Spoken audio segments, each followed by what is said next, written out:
혹시 친구나 아는 사람한테 돈 빌려줬다가 괜히 관계만 서먹해진 경험 다들 한 번쯤은 있으시죠?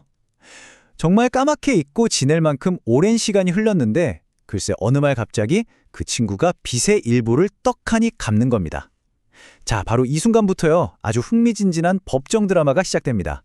오늘 우리가 파헤쳐볼 핵심 질문 바로 이겁니다. 아마 대부분은 당연히 받을 수 있는 거 아냐? 라고 생각하실 거예요. 관한 법원의 생각도 우리랑 똑같을까요? 정답은 여러분의 생각보다 훨씬 더 놀랍습니다. 그렇죠. 우리 상식으론 그렇잖아요. 돈의 일부를 갚았다는 건 미안하다. 내가 빚진 거 기억하고 있으니 다 갚을게. 뭐 이런 신호로 받아들이는 게 당연하죠. 그런데 말이죠.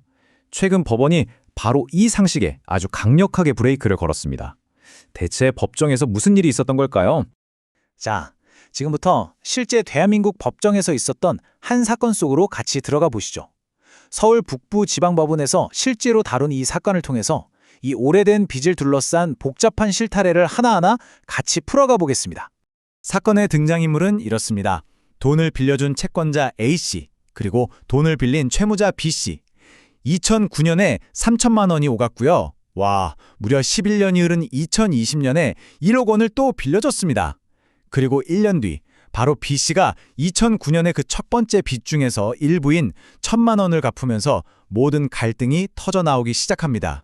이 이야기를 제대로 이해하려면 우리가 아주 중요한 법률 개념 하나를 알아야 하는데요. 바로 소멸시효라는 겁니다. 이게 뭐냐면 쉽게 말해서 빚에도 법적인 유통기한이 있다는 거예요. 돈 갚으라고 요구할 수 있는 시간 제한이 있는 거죠. 개인끼리 돈 거래는요, 그 기한이 딱 10년입니다. 바로 이 지점이 이번 사건의 핵심입니다. B씨가 돈을 갚았던 2021년은 2009년 빚의 소멸시효의 10년이 이미 훌쩍 지나버린 시점이었어요. 그러니까 법적으로만 보면 A씨는 더 이상 그 돈 달라고 할 수가 없는 말 그대로 죽은 채권이 되어버린 상태였던 겁니다. 그런데 B씨가 1천만 원을 갚자 A씨 입장에서는 희망이 보인 거죠. 자, 이제 나머지 빚 1억 2천만 원 싹 다 갚아 하면서 소송을 겁니다. 여기에 B씨는 이미 시효가 지난 2천만 원은 못 갚지 하고 맞서면서 두 사람의 싸움은 결국 법정으로 가게 됩니다. 바로 이게 법정에서 가장 치열하게 다툰 쟁점이었습니다. 채무자가 돈 일부를 갚은 이 행동이 과연 이미 법적으로 소멸해버린 그 죽은 빚 전체에다가 새로운 생명을 불어넣는 그런 기적을 일으킬 수 있느냐, 바로 이 문제였죠.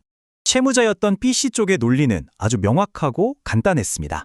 법이 정한 10년이라는 시간이 흘렀으니까 2009년 빚에서 남은 2천만 원에 대해서는 더 이상 갚아야 할 법적인 책임이 없다는 거였어요. 자, 이제 가장 중요한 순간입니다. 법원은 과연 누구의 손을 들어주었을까요? 이 판결은요, 우리가 기존에 가졌던 상식을 완전히 뒤엎는 동시에 앞으로 우리나라에서 돈 거래를 할 때 아주 중요한 기준이 됩니다. 결과는 정말 놀라웠습니다. 법원의 선택은 바로 채무자 B씨였습니다. 1천만 원 갚은 건 맞지만 그렇다고 해서 이미 소멸한 2천만 원의 빚이 다시 살아나는 건 아니라고 딱 선에 그어버린 거죠. 한마디로 죽은 빚은 그냥 죽은 빚일 뿐이라는 겁니다. 아니 대체 왜 이런 판결이 나왔을까요? 그 이유는요, 법원의 해석 기준, 그 룰 자체가 바뀌었기 때문입니다. 예전에는 일부라도 갚았으면 다 갚을 생각이라고 봐야지 하면서 채권자에게 좀 유리하게 넓게 해석해주는 경향이 있었어요. 그런데 최근 대법원에서 새로운 판례가 나오면서 잠깐, 그렇게 섣불리 단정해서는 안 된다며 훨씬 더 엄격하고 깐깐한 잣대를 들이대기 시작한 겁니다. 법원이 왜 그렇게 판단했는지 결정적인 이유 3가지를 들었습니다. 첫째, B씨가 스스로 원해서 갚았다기보다는 A씨가 계속 독촉하니까 마지못해 보낸 정황이 보인다는 것. 둘째, B씨가 이 빚이 법적으로 끝난 걸 내가 알지만 그럼에도 불구하고 내 앙심상 전부 갚겠습니다 라는 명확한 의사를 표현한 문자 같은 객관적인 증거가 없다는 것. 그리고 마지막으로 돈을 보낸 뒤에 B씨의 태도를 보니까 빚을 다시 갚기 시작하려는 게 아니라 이 돈으로 이 불편한 관계를 그냥 정리하고 끝내려는 의도가 더 강해 보였다는 겁니다. 이번 판결은 그냥 A씨와 B씨 두 사람만의 이야기가 아닙니다. 이건 대법원이 제시한 새로운 기준을 따른 거라서요.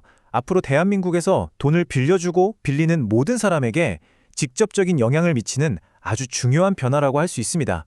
가장 극적인 변화가 뭐냐면요. 바로 입증 책임이 옮겨갔다는 겁니다.